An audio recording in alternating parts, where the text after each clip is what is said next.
오늘은 가시를 허락하신 하나님이라는 제목으로 함께 은혜를 나누고자 합니다. 우리가 일본의 유명한 여류 작가가 있어요. 미우라 아야코라는 사람 있죠. 이분은 빙점이라고 하는 소설을 써서 굉장한 반응을 일으켰습니다. 우리나라 서울 인구가 1000만인데요. 일본의 800만, 서울 인구의 한 80% 정도 되는 800만 정도가 이 빙점을 읽었어요. 그게 얼마나 대단합니까? 이분은요, 초등학교 교사였어요. 그런데요, 2차 세계대전이 이제 패망하게 되자 일본의 천황을 갖다가 신이라고 신격화했었는데 거기에 대해서 회의감이 든 거예요. 그리고 자기가 교사로서 학생들에게 일본 천황이 신이라고 가르친 것에 대해서 죄책감을 갖습니다. 그리고 단호하게 잘못됨을 느끼고 내가 학생들에게 잘못 가르쳤구나. 교사직을 그만둡니다. 그리고요, 굉장한 공허감이 마음속에 밀려오는 거예요. 그래가지고는 약혼자를 갖다가 두 명과 함께 약혼을 해요. 양다리 걸친 거죠. 그리고 나서요, 큰 질병을 얻습니다. 자기가 생각할 때는 아마도 하나님의 벌이다 싶은가 봐요. 그때 당시 폐결핵을 앓아요.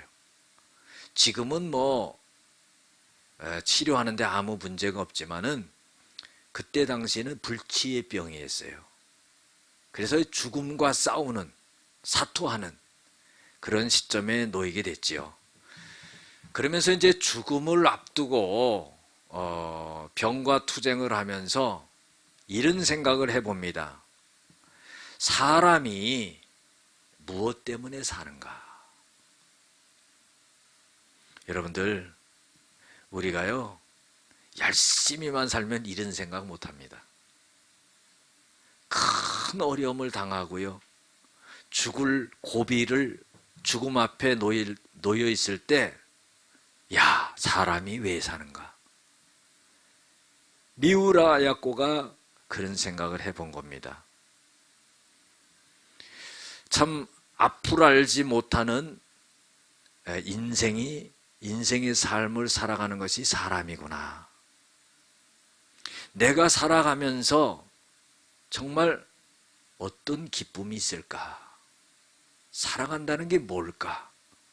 이런 생각을 깊이 해봅니다. 24살 때부터요, 37살 때까지 13년을 폐결핵을 앓으면서 병상에 그냥 13년을 누워 있었던 거예요. 침대에 누워서요, 천장만 바라보고 있었던 거죠. 여러분들, 얼마나 절망스럽습니까? 머리부터 허리까지요, 기부스를 한 거예요. 움직이지를 못합니다. 대소변을 다 받아내야 되지요.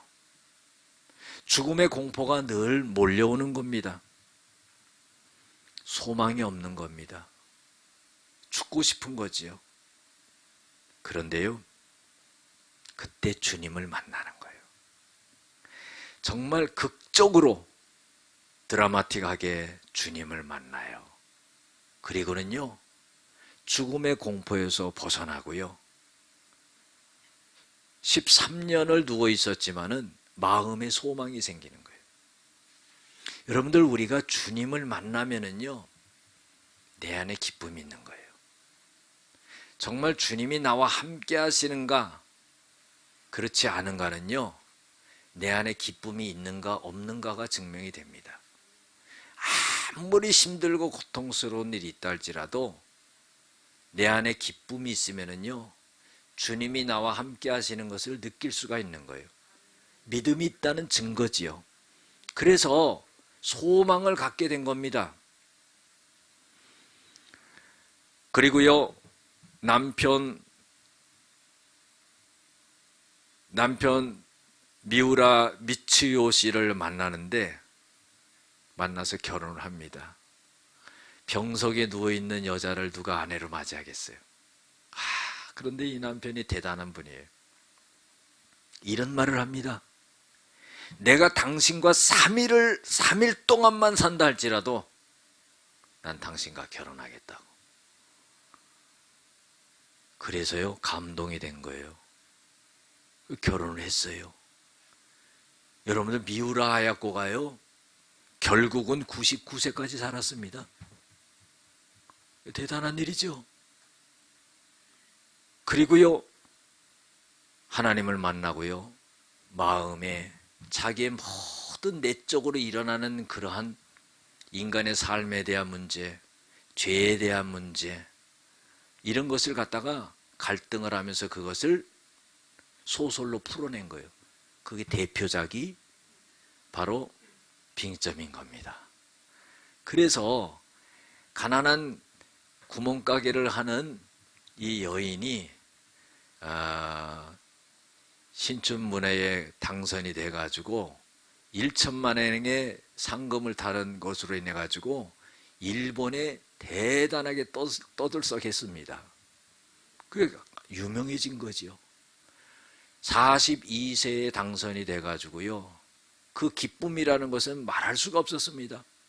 절망 같은 인생의 삶이 활짝 피어나게 됐지요. 너무나 기뻤고 너무나 환호를 질렀고요, 삶의 가치를 느꼈습니다. 그렇게 기쁠 때 이 미우라 하야코는요, 무릎을 딱 꿇었어요. 그리고요, 하나님, 내가 복음을 전파하는 그런 소설을 쓰겠습니다. 죽을 때까지요, 96편의 소설을 썼어요. 여러분들, 얼마나 대단합니까? 우리가요, 편지 한 장을 쓸래도 얼마나 힘들어요. 그런데 그 안에 주님이 계시니까 그 이야기거리가요, 막 쏟아져 나오는 거예요. 그 병석에서. 병약하니까요, 다다미 방에서 자기가 직접 쓰지 못하니까 그 남편이 써주는 거예요. 구술하면은요, 말로 해주면은 그걸 남편이 받아 쓴 거예요. 평생을 그 일을 한 거예요. 여러분들, 얼마나 멋져요. 자기네 삶으로만 끝난 것이 아니라 그 고통스러운 삶을 갖다가 승화시켜가지고 하나님 앞에 영광을 돌리고 세계의 수많은 사람들이 그 책을 읽고 예수님을 영접하고 구원을 받는 그런 역사가 일어나게 되었다는 겁니다. 그 외에도 심장병에다가 척추병에다가 대산포증에다가 직장암에다가 파킨스 병을 7년이나 앓고요, 여러분들 견딜 수가 없는 거예요. 그런데 그걸 다 극복한 거예요.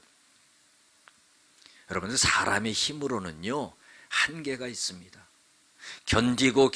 견디다가요, 어느 시점에 오면은 포기하고 싶은 거예요. 그런데 하나님이 우리와 함께 하시면은 내 힘을 넘어서 하나님이 부어주는 힘으로 인해서요, 능히 그것을 극복할 수가 있다는 거예요. 이 미우라 아야코라는 이 사람은 살아있는 것 자체가 기적이고요, 살아있는 것뿐만 아니라 이 빙점이라는 소설을 통해서 수많은 인류의 많은 사람들에게 복음을 전파해서 그들의 영혼을 구원하는 그런 역사가 일어나게 되었다는 겁니다. 여러분들, 우리가 살아가면서 고통이 있어요. 가시가 있습니다. 내 인생이 너무나 고통스러운 그런 가시가 있는 거예요. 어려움이 있지요. 사람은요, 다른 사람을 보고 부러워합니다. 내가 저 사람만큼만 살았으면 좋겠다. 뭐 잘 살고자 하는 것을 바라는 게 아니라 저 사람 보면은 먹고 사는데 걱정 없는 것 같고, 자식 걱정 없는 것 같고, 근심 없는 것 같고, 저만큼만 살으면 좋겠다, 더 바라지도 않는다. 그런데요, 그 사람에게도 고통이 있는 거예요. 남이 알지 못하는. 우리 인생은요 그런 겁니다. 고통과 어려움이 있지요. 가시가 있는 겁니다. 이 미우라 아야코는요 시편 119편 71절 말씀에 하나님이 자기에 대한 뜻을 알았어요. 고난을 겪는 것이 나에게는 유익이다. 이로 인하여서 주의 율례를 배우게 되었다는 거예요. 자기가 병으로 인해서 잃게 된 것은 건강만을 잃었다는 거예요. 그런데 병을 통해서 얻은 것은 그리스도를 만났다는 겁니다. 병을 통해서요 남편을 만났다는 거예요. 병을 통해서요 소설을 써서 수많은 사람을 그리스도 안으로 돌아오게 하는 그런 역사가 일어나게 됐다는 겁니다. 여러분들 괴롭지만은요 그 괴로운 것으로 인해서 모든 것이 유익하게 된 거예요. 우리가 로마서 8장 28절에도 보면은요 하나님을 사랑하는 자 곧 그 뜻대로 부르심을 입은 자들에게는 모든 것이 합력하여 선을 이루느니라.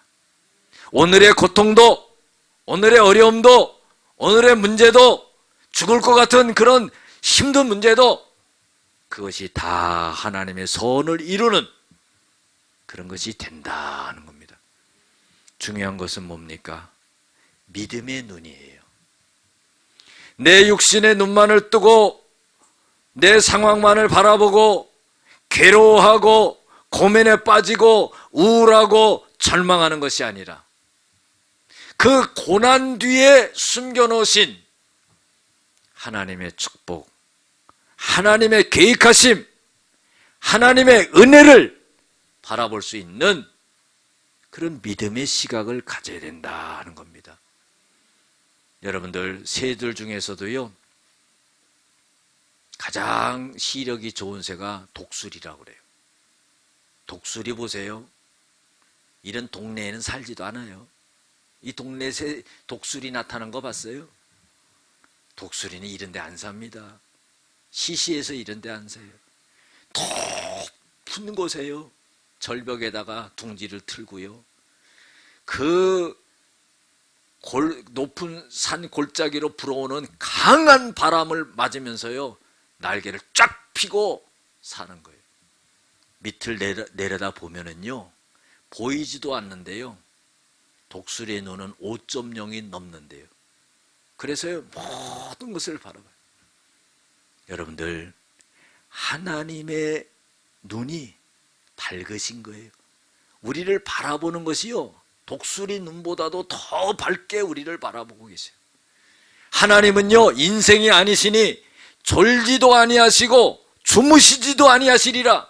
불꽃 같은 눈동자로 나의 고민과 나의 괴로움과 나의 어두움과 나의 우울함과 나의 절망스러움을 다 읽고 계신다는 거예요. 하나님이 그걸 다 읽고 계시기 때문에요 하나님 우리를 건져주시고 하나님이 이렇게 세워주신다는 겁니다. 미우라 아야코는요 절망을 딛고 일어난 거예요. 주님을 만나니까 모든 것이 회복되는 거예요. 여러분들 신앙이라는 것은요 임마누엘이 돼야 되는 거예요. 임마누엘이는 뭐냐? 주님이 나와 함께 하심이라. 마태복음 1장 23절에도요 보라 처녀가 잉태하여 아들을 낳으리니 그 이름을 임마누엘이라 하리라. 우리와 함께 하신다는 거예요. 미우라 아야코는 주님을 만남으로 인해서 일어난 거예요. 할렐루야. 이런 시를 썼습니다. 아프지 않으면, 이런 시를 썼는데 아프지 아니하면은 드리지 못할 기도가 있다. 아팠기 때문에 드릴 기도가 있었다, 이런 말이죠. 아프지 않았으면 듣지 못할 말씀이 있다. 아팠기 때문에 들을 말씀이 있었다는 거예요. 아프지 않았더라면 접근하지 못할 장소가 있다. 아팠기 때문에요. 오늘 이 자리에 나온 거예요. 아프지 않았으면 우러러보지 못할 얼굴이 있었다. 아팠기 때문에 주님을 바라봤다는 겁니다. 아, 나는 아프지 아니하면 인간이 될 수 없다. 아팠기 때문에 인간이 됐다는 거예요. 깊은 시를 썼지요. 여러분들, 고난이 우리에게 축복이라는 것을 알아야 돼요. 그걸 통해서 하나님을 만나고 하나님의 말씀을 깨닫고 내 삶에 용기를 얻고 힘을 얻는다는 겁니다. 오늘 성경 본문 말씀에 배경적인 말씀이 있어요. 고린도 교회는요, 문제가 많았습니다. 은혜도 많았지만 문제도 많았어요. 여러분들, 이건 무엇을 의미합니까? 하나님이 성령으로 역사하시는 곳에 사단의 방해도 세다는 거예요. 바울이 고린도 교회에요, 하나님의 말씀을 전해줬어요. 예수를 전해줬습니다. 복음을 전해주고요, 믿음을 심어줬어요. 그런데 문제는 뭐냐면은 거짓 교사들이 고린도 교회에 들어와서 바울이 전해줬던 것을 갖다가 다 변경시킨다는 거예요. 다시 말해서 오늘날로 말하면은요, 이단의 세력이 교회에 들어와서 복음을 변질시키고 믿음을 변질시키는 그런 일을 한다는 겁니다. 바울이 마음이 아팠어요. 내가 전해준 게 진짜고, 내가 전해준 믿음이, 내가 전해준 말씀이, 내가 전해준 예수가 진짜인데 왜 거짓 교사들의 말을 듣냐는 거예요. 여러분들, 우리가 인생을 살아가 보면요, 사람들 만나 보면은요, 그런 사람들이 있어요. 정말로 자기를 사랑해서요, 정말로 기도해 주면서 그 길을 제시해도요, 그거 안 따라갑니다. 꼭 사기꾼 같은 사람의 말은요, 어떻게 그렇게 찰떡같이 믿는지 생각도 안 해봐요. 그리고 다 말아먹는 거예요. 여러분, 이게 되겠어요? 우리가 예수를 믿으면은요, 말씀 안에서 지혜를 얻어야 돼요. 지혜를 얻는 것은요, 금을 얻는 것보다 나은 거예요. 금은 잃어버릴 수가 있습니다. 그러나 지혜는요, 잃어버리지 않아요.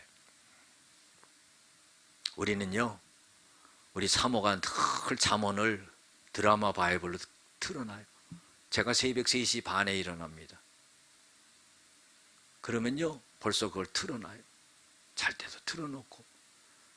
그거 얼마나 좋은지 몰라요. 여러분, 우리 지금 잠언 필사하잖아요. 다 하실 줄로 믿습니다. 예? 필사, 저도 지금 14장 필사하는데, 아이고, 참 놀라운 역사가 일어났어요. 제가 밖에서 잠언을 필사하면서 읽으면서 필사를 하는데, 안방에서 우리 집사람이 목사님 그래요. 그래서 깜짝 놀랐지요. 왜 나를 부르나? 그랬더니 지금 몇 장 쓰고 있지요. 그래요.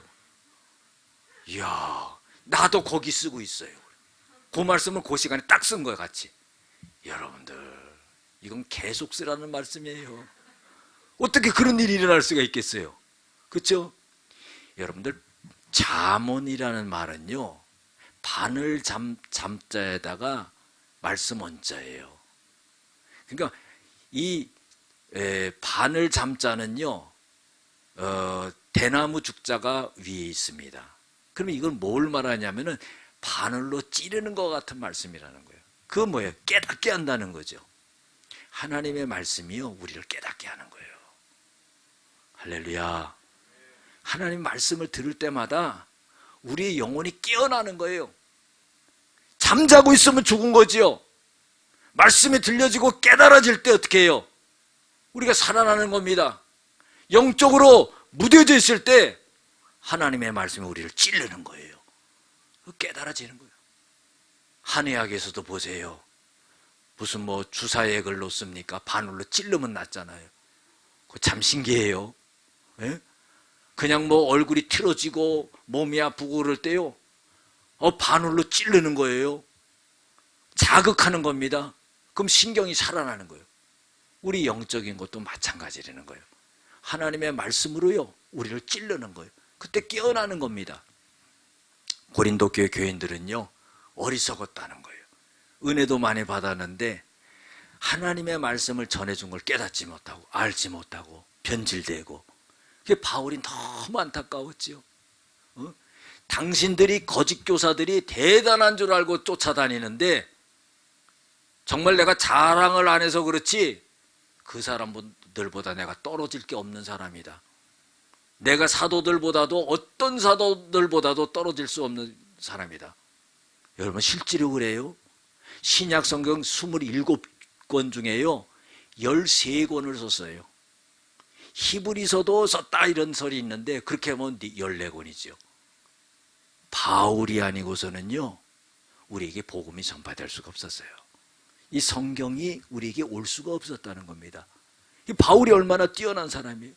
그럼 자기 자랑만 하는 사람이냐? 바울은요 자기를 자랑하고자 하지 않았어요. 자기는요 스스로 괴수라고 그랬어요. 나는 예수를 핍박했던 괴수다. 다메섹 도상에서 예수를 만난 후에 완전히 변해가지고요 복음 전파자로 살게 되었는데, 자기가 과거에 예수를 핍박했던 그걸 생각하면서 정말로 겸손한 자세로 그렇게 살아갔다는 거예요. 그런데 고린도 교회 교인들은요 그 이단의 거짓 교사들을 쫓아가는 걸 보면서 바울이 자랑 아닌 자랑을 하는 거예요. 그 사람들보다 내가 낫다. 내가 그 사람들보다 나은 내가 복음을 전해주고 말씀을 전해주고 믿음을 심어주고 예수를 전해줬는데 왜 그 사람들의 말을 쫓느냐, 그런 거예요. 그리고 오늘 성경에 보면은요 나는 셋째 하늘도 갔다 왔다 그런 거예요. 여러분들 천국도 갔다 온 거예요. 우리가 가끔 간증을 들어보면은요 죽었다가 천국 갔다가 살아난 사람 있잖아요. 아니 이제 장례해가지고 딱 갖다 묻으려고 그러는데 똑똑 두들기는 거예요. 관을 두들기는 거예요. 열어보니까 살아난 겁니다. 이런 사람 얼마 많아요. 예수님 만나고 바울도 만나고 베드로도 만나고 다 간증하잖아요. 그렇죠? 죽었다가 갔다 온 사람이 있는데요 바울은 살았다가 갔다 온 사람이에요. 그런데 또 그걸 갖다가 내가 또 갔다 왔다 그러면은요 반박하고 공격하고 그럴까봐 어떤 사람이 갔다 왔는데 그러고요 갔다 온 내용도 말을 안 했어요. 왜냐하면은요 너무나 또 그냥 거기에 대해서 이러쿵저러쿵 얘기할까봐 갔다 왔다 이런 얘기만 합니다. 그건 뭘 의미합니까? 거짓 교사들 중에 살아서 천국 갔다 온 사람 있어? 이런 말이에요. 나는 그 정도의 사람이다. 그러나 내가 이것을 자랑하려고 그러지 않는다. 내가 이걸 드러내려고 하지 않는다. 왜 그 사람들의 말을 듣느냐 그러는 거예요. 그러면서 오늘 본문 말씀에요 내가 여러 계시를 받은 것이 지극히 크므로, 여러분 계시라는 것은 하나님이요 영적으로 알려주는 거예요. 하나님의 비밀스러운 일을 하나님이 알려주시는 거예요. 이거는 공부해서 하는 것도 아니에요. 연구해서 하는 것도 아닙니다. 하나님이 알려주시지 않으면 알 수 없는 거예요. 그걸 계시라고 그러거든요. 근데 하나님이 바울 자신에게 엄청난 계시를 많이 주셨다는 거예요. 일반 사람은 알지도 못하고 듣지도 못하는 그런 어마어마한 계시를 많이 줬다는 겁니다. 그래서 하나님이 주신 계시가 너무 크므로 너무 자고하지 않게 하시려고 나에게 육체의 가시를 주었다는 거예요. 사도 바울은요 깨달은 겁니다. 내가 하나님으로부터 받은 은혜가 너무나 많아서 하나님이 내가 교만해질까 봐 이 육체의 가시를 나에게 주셨구나 하는 거예요. 그래서 우리가요, 섰다 하면은 넘어질까 조심해야 돼요. 사람이 변하는 건 한순간이에요. 사람이 딱 변하잖아요. 제자리로 돌아오려고 그러잖아요. 죽을 때 돼야지 제자리로 돌아와. 이 말씀 한번 깊게 생각해 보시기 바랍니다. 권세를 누렸던 사람이요, 예전에 정말 낮은 위치에 있었던 그 시점으로 돌아오려면 죽을 때 돼서 깨달아. 그렇기 때문에요, 아예 교만하거나 자만하거나 높아지려고 그러지 말아야 돼요. 섰다 하면 넘어질까 조심하라. 그래서 바울은 그걸 깨달은 겁니다. 여러분들, 하나님의 말씀은요, 성령을 통해서 이 세상에서 깨닫지 못하게 하는 것을 깊게 깨닫게 만드는 거예요. 그래서 나를 변화시킨다는 거예요. 이게 말씀의 능력이죠. 할렐루야. 그래서 모든 성경은 하나님의 감동으로 된 것으로 교훈과 책망과 바르게 함과 의로 교육하기에 유익하니 그랬어요. 하나님의 말씀이 나를 찔르면은요, 내가 바로 깨달아져야 되는 거예요.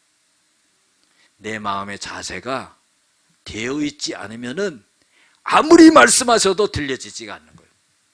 아무리 말씀하셔도 깨달아지지 않는 거예요. 바울은요, 자기의 고통을 통해서 깨달은 거예요. 아, 하나님이 나를 교만하지 않게 만들어 주시려고 그랬구나. 나를 자만하게 만들어 주시지 않으려고 그랬구나. 그래서 나를 치신 거구나. 이런 생각을 한 거예요. 바울이 어떤 육신의 가시를 가졌는지는 정확하게는 알 수는 없어요. 그러나 학자들의 말에 의하면 간질병이다, 안질병이다 그러는데 그건 어떤 건지 알 수는 없는 겁니다. 그러나 하나 추론해 볼 수 있는 것은 안질이었을 가능성이 있다 하는 거예요. 왜? 다메섹 도상에서요, 강한 빛이 내리쬐습니다. 그래가지고 눈이 멀어버리죠. 그리고요, 사람들에 이끌려서 다메섹으로 가는데 하나님께서 아나니아라고 하는 제자를 통해서 이 사도 바울에게 아나니아를 보내 안수하여서 그 눈을 뜨게 하는 역사가 일어나요. 안수하자 눈에서 비늘 같은 것이 싹 벗겨지면서 앞을 보지 못했던 사람이 보게 되는 그 역사가 일어납니다. 여러분들, 자신이 이것을 경험했다고 하면은요, 어떻겠어요? 놀라운 거죠. 네? 안 보였던 사람이요, 안수기도 한 번에 그냥 딱 나버린 거예요. 너무나 놀랍지 않습니까? 그런데 그때 받았던 그 빛이 너무나 강했기 때문에 고침을 받았지만은 살아가면서 눈에 안 좋은 그런 질병으로 남아 있었지 않는가, 그런 생각을 해볼 수가 있는 겁니다. 그게 육체의 가시지요. 그런데 여러분들, 눈이 안 좋으면은요, 온 몸이 아픈 거예요. 나이가 들어가시는 분들은 알 거예요. 책을 좀 보려고 하면요, 눈이 막 아픕니다. 예? 저도 한 살 한 살 먹어가니까 막 안약을 넣어가면서 책을 봐요. 어? 그 힘든 거예요. 바울이 얼마나 고통스러웠겠습니까? 하나님이 나에게 육체의 가시를 주셨다 하는 겁니다. 그래서요, 하나님 앞에 고쳐달라고 3번을 기도했어요. 3번 정도 기도하면 떼쓰는 기도라고 볼 수 있어요. 하나님 고쳐주세요. 대답이 없어요. 하나님 고쳐주세요. 뭐 그냥 단순하게 이렇게 기도하는 거겠습니까? 여러분들, 그런 기도는요, 목숨을 걸고요, 한번 씨름하듯이 기도해야 되는 거예요. 내 목숨 걸고 하나님 앞에 기도응답 받겠다 하고 금식하면서 그렇게 한번 기도해서 결판을 보는 기도거든요. 3번 한 거예요. 그런데요, 3번째 딱 응답이 왔어요. 어떤 응답이 오냐? 고쳐주겠다 이러면 얼마나 좋아. 그게 아닙니다. 9절에 보면은요, 하나님이 나에게 이르시기를 내 은혜가 너에게 족하도다. 하나님의 은혜가 너에게 부어준 그대로가 족한 줄을 알라. 너에게 얼마나 많은 은혜를 내가 너에게 부어주었냐. 육체의 가시를 갖고 질병을 가진 것조차도 은혜로 여겨라 이런 거예요. 여러분들, 우리는 건 좋은 것만 은혜로 받았다고 생각하는데요, 고통스러운 것도 은혜라는 것을 알면은 그건 진짜 하나님의 사람이에요. 이걸 통해서 하나님이 나를 바로 세워주는구나, 이걸 통해서 나를 세상으로 가지 않게 만드는구나, 이걸 통해서 주님 안에 머물게 하는구나, 그걸 아는 겁니다. 고난이 유익인 줄로 믿습니다. 고통이 우리에게 축복이 되는 줄로 믿습니다. 일본에요, 미츠노 겐조라고 하는 사람이 있어요. 이 사람은 뇌성마비 시인이에요. 시를요 4권을 써냈는데, 이 사람은 초등학교 4학년 때요 열병이 걸렸는데 그 열병이 깊어져 가지고 뇌성마비가 온 거예요. 그런데 너무나 불쌍하고 안타까운 건 뭐냐면은 전신이 마비된 거예요. 하나도 못 움직이는 거예요. 얼굴조차도요 이 근육을 움직일 수가 없는 거예요. 여러분들, 이게 살은 사람입니까? 죽은 사람이지요. 유일하게 움직일 수 있는 것은 뭐냐면은 이 눈꺼풀 하나만 움직여요. 깜빡깜빡 하는 거예요. 샷다 올렸다 내렸다 이것만 하는 거예요. 여러분들, 얼마나 괴롭겠어요? 절망이지요. 이 사람의 고백이 뭐냐면 죽고 싶어도 죽지 못하는 거예요. 여러분들, 죽을래도 지 발로 걸어가서 죽어야 되는데 그러지 못하잖아요. 예? 울고 싶어도 울지를 못한다는 거예요. 왜? 눈물 닦아줄 사람이 없으니까.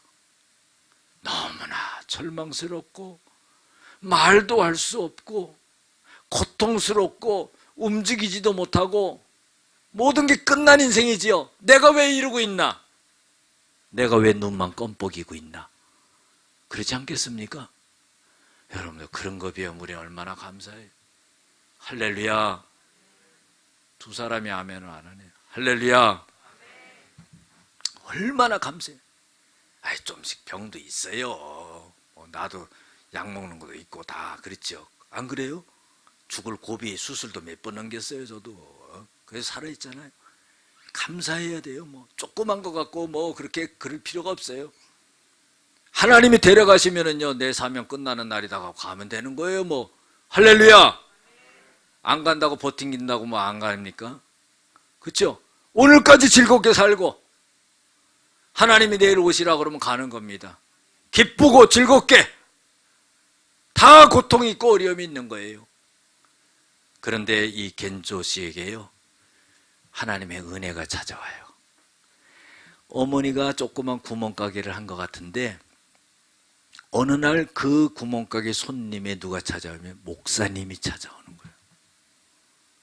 성경을 선물해 주고 가는 거예요. 이 어머니가 한 번도 읽어보지 못했던 그 성경을 읽어보면서요 깜짝 놀라요. 이야, 이런 말씀이 있었구나. 너무나 좋은 말씀을 읽으면서요, 이 말씀을 내 아들에게 들려준다면은 우리 아들이 소망을 가질 거다. 그 아들에게 읽어주는데 놀라운 역사가 일어납니다. 이 아들의 심령이요 살아나요. 예수님을 믿는 거예요. 이제는요 하나님의 자녀가 돼버린 거예요. 그래서요 마음에 소망이 생기는 겁니다. 그러니까 말 한마디도 못하고 얼굴 표정 하나 짓지 못하는 이 아들이 엄마가 봤을 때는요 달라진 걸 느끼는 거야. 이 어머니가 소망이 생긴 겁니다. 그리고 우리나라도요 한글도 자음과 모음이 있잖아요. 일본말도요 가타카나 히라카나 그런 게 있어요. 하여튼 그래가지고는 이렇게 써놓고는 엄마가 쭉 짚어가요. 쭉 짚어가면은 이 아들이 눈을 깜빡여요. 그럼 그 글자를 따내요. 또 쭉 짚어가다가요 깜빡하면은 그 글자 따내요. 그래서 글자를 만드는 거예요. 그래가지고 시를 써가지고요 시를 4권이나 집필했어요. 여러분들도 시 쓰시기 바랍니다. 눈 깜빡하지 않아도 쓸 수 있잖아요. 그렇죠? 그래서 무슨 시를 썼냐면 괴롭지 않았더라면 이런 시를 썼어요. 만약에 내가 하나님의 사랑을 받아들이지 못하였을 것이다. 내가 만약에 괴롭지 않았더라면 하나님의 사랑을 받아들이지 않았을 것이다. 내가 괴로웠기 때문에 하나님의 사랑을 받아들였다는 거예요. 만약에 모든 형제 자매들이 괴롭지 않았더라면 하나님의 사랑이 전해지지 않았을 것이다. 그런 거예요. 만약에 우리 주님이 괴롭지 않으셨더라면 하나님의 사랑이 나타나지 않았을 것이다. 여러분들, 괴로움 속에서 유익이 있는 거예요. 고통 속에서요, 축복이 있는 거예요. 예수님이 십자가에 못 박혀서서 피와 물을 다 쏟으심으로 인해서 그 괴로움이 있었기 때문에 우리 인류가 살아난 거예요. 고난이 유익인 겁니다. 고통이 나를 변화시키는 거예요. 그 고통 가운데 내가 성장하는 겁니다. 육신적인 눈만 뜨고 살았던 내가 영적으로 영안이 열리게 되는 거죠. 하나님이 나와 함께 하시는 것을 24시간 느끼면서 살아가는 거예요. 할렐루야. 문제가 되지 않는 거예요. 나보다 능력이 있으신 하나님이 나를 주장하면서 나를 이끌어 가시기 때문이에요. 여러분들, 우리가 살면서 그런 생각 한번 안 해봅니까? 산다는 게요, 맨날 고민하는 거야. 괴로워하는 거야. 문제 때문에 슬퍼하는 거야. 여러분들, 그건 인생이 아니에요. 우리가 오늘 결정해야 돼요. 뭘 결정해야 돼요? 나 기쁘게 살겠다. 오늘 결정하지 않으면 죽을 때까지 괴로워하면서 사는 거예요. 오늘 기뻐하겠다. 내 앞에 놓여진 문제를 내가 풀 수 없고 내가 해결할 수 없다 할지라도 내가 오늘 기뻐하겠다. 왜? 하나님께 다 맡기겠다. 나의 주인은 하나님이시다, 이 말이에요. 내 인생의 주관자는 하나님이시라는 거예요. 내 생각의 주인은 하나님이시라는 거예요. 내 인생의 주인은 하나님이시는, 그분이 나의 아버지가 되시는 거예요. 그분이 내 인생의 길을 인도해 주시는 거예요. 그분이 내 인생을 건져 주시는 거예요. 그분이 우리의 영혼을 마지막에 구원하셔서 천국으로 데려가신다는 거예요. 오늘 기뻐해야 되는 겁니다. 믿음이 없이는요, 하나님을 기쁘게 할 수 없다고 그랬어요. 믿음이 없이는 하나님을 기쁘시게 할 수 없나니 하나님께 나아가는 자는 반드시 그가 계신 것과 또한 그가 자기를 찾는 자들에게 상 주시는 이심을 믿어야 할지니라. 여러분들, 그렇게 본다면은요, 이미 다 주셨고 다 와 있는 거야. 내가 깨닫지 못하고 활용하지 못하니까 문제지요. 눈만 깜빡이는 사람이 하나님을 찬양하는 시집을 4권을 냈다는 거예요.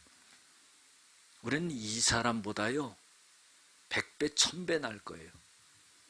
이 사람보다도요, 근데 이 사람은 우리보다도 더 영향력 있는 일을 했다는 겁니다. 사랑하는 성도 여러분, 오늘 말씀 속에도 보면은요, 내 은혜가 너에게 족하다. 하나님의 음성을 들어야 돼요. 하나님, 나는 이것도 부족하고요, 이것도 해결받아야 되고요, 이것도 이렇게 되고요, 이것도 치료받아야 되고요. 여러분, 그게 아니에요. 오늘 있는 그 자체가 족한 거예요. 감사한 거예요. 우리가 이런 말이 있죠. 이 세상에서 가장 강한 사람은요, 자신을 이기는 사람이다 그랬어요. 이 세상에서요, 가장 부유한 사람은 어떤 사람이냐? 현재에 만족하는 사람이다 그랬어요. 이 세상에서 가장 지혜로운 사람은 어떤 사람이냐? 늘 배우려고 애를 쓰는 사람이다.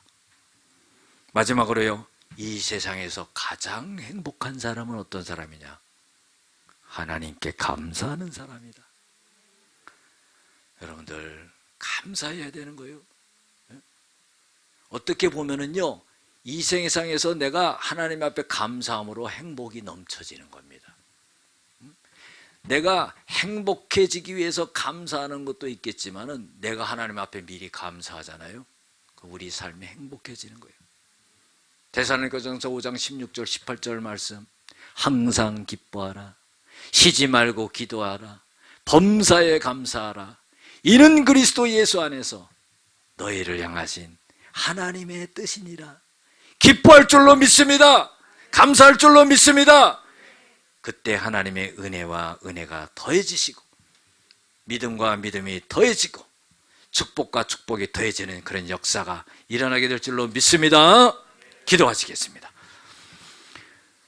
은혜와 사랑이 많으신 아버지 하나님, 우리의 삶 속에서 고통의 가시가 많이 있다 할지라도 하나님의 은혜 가운데 있다는 것을 잊지 말게 하여 주시고, 하나님이 나에게 그 고통을 통하여서 더 많은 은혜와 더 많은 축복을 주신다는 것을 알고 깨닫고 나가는 저희들이 되어지게 하여 주시옵소서. 인간이기 때문에 이기지 못할 때도 있고 쓰러질 때도 있습니다. 하나님 붙잡아 주시고 건져 주시고 힘을 주시고 능력을 주시고 은혜를 더하여 주시옵소서. 예수님의 이름으로 기도드렸습니다. 아멘.